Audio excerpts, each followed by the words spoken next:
bring in the front bench to talk about the politics of all of this. Sharon Carr is the CTV News political analyst and former deputy chief of staff to former finance minister Bill Morneau. Next to her, that is Sebastian Skamsky, who, oh, no, actually, sorry, we're going to Laura first. I thought just because you were sitting there, I'd go to you, but nobody's ready for it. So Laura instead is with Enterprise Canada. She previously worked in Prime Minister Justin Trudeau's office. Jamie Ellerton is the principal at Canaptus and worked for Minister Jason Kenney during the Harper government. And back to where we started, Sebastian Skamsky, there he is, sitting next to his BFF. He's the former director of media relations to Conservative leader Pierre Poilievre. Hey, guys.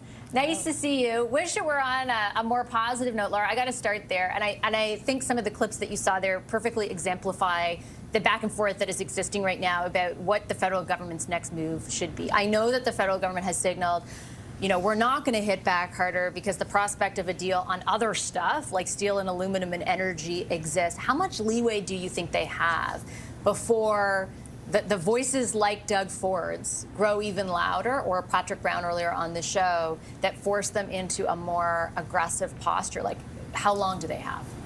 Oof, it's the million-dollar question. I wish we knew how long they had, but it is encouraging to see Minister Joly is, you know, taking control where she can today with her letter. And I think that what we're starting to see is Canadians are going to start to get antsy, right? This is 3,000 jobs. That's a lot of people, right? And I often come on your show and talk about the human element of this because it hits me really hard. That's a lot of people, that's a lot of families, and it's the whole ecosystem around it. And so I do think we have to ground ourselves in that too and think about those people today when we're analyzing what's happening. But I also am trying to see the forest through the trees. And I am trying not to panic because this industry has weathered the 2008 financial crash, NAFTA renegotiation 1.0, COVID, and so I am choosing to believe there is going to be a path forward here, frankly, because I need to have some hope for those 3,000 people. And I totally understand that. I guess, and Sebastian, I'll go to you next. My question is, this is 3,000 people now.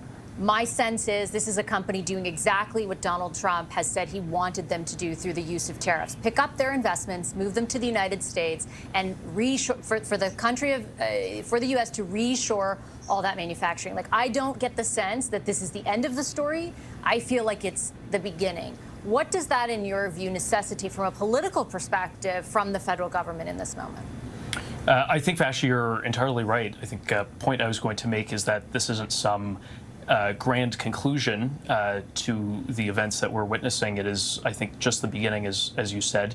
Of course, we had GM before, and so this isn't entirely the first company affected. But we're going to see more of this. And Mark Carney, who has promised Canadians, promised the very workers, NDP voters, and a very wide coalition of people that he would negotiate a positive deal to protect their jobs. I think we're going to see increasing heat under his feet on this.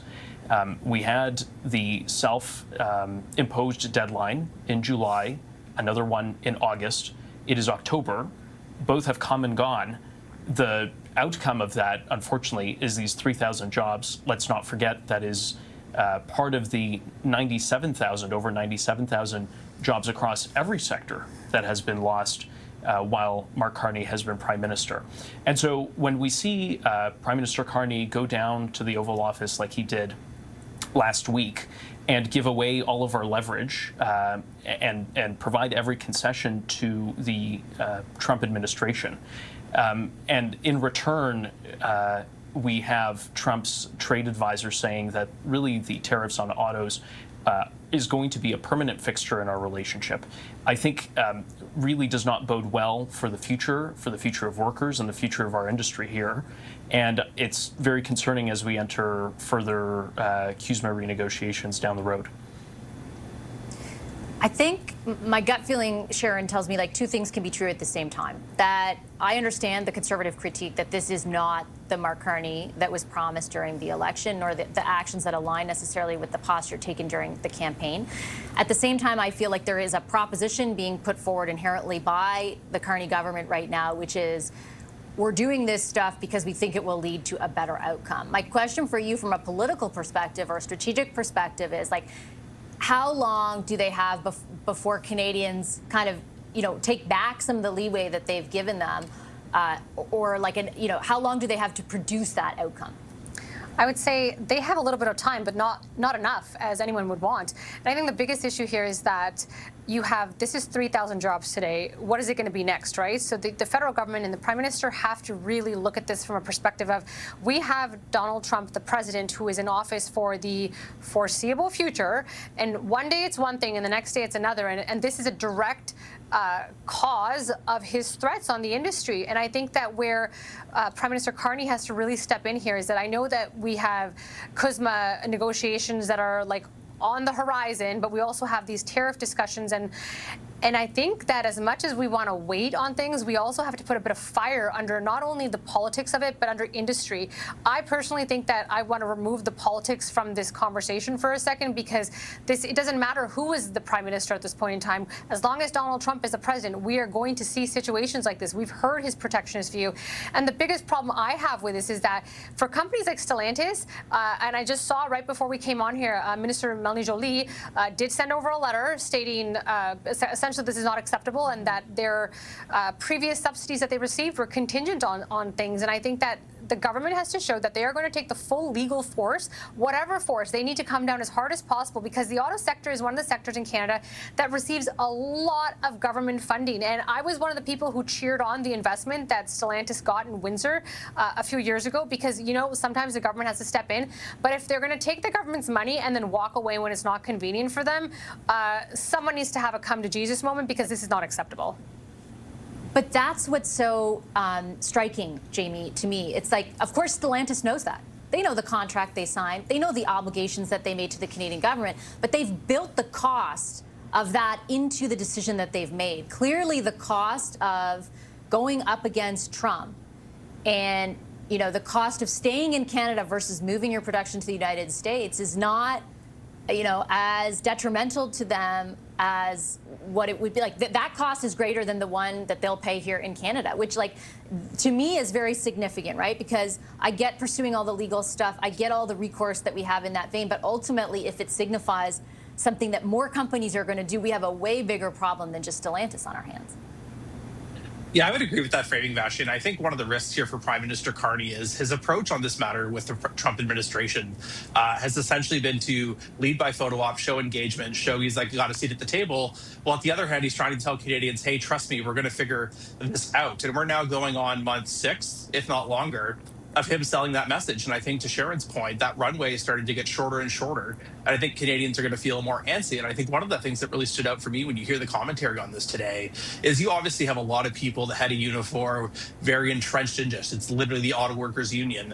Mayor Brampton, this is where the facility is. They're, of course, going to cry about it and scream and ask for someone to do something.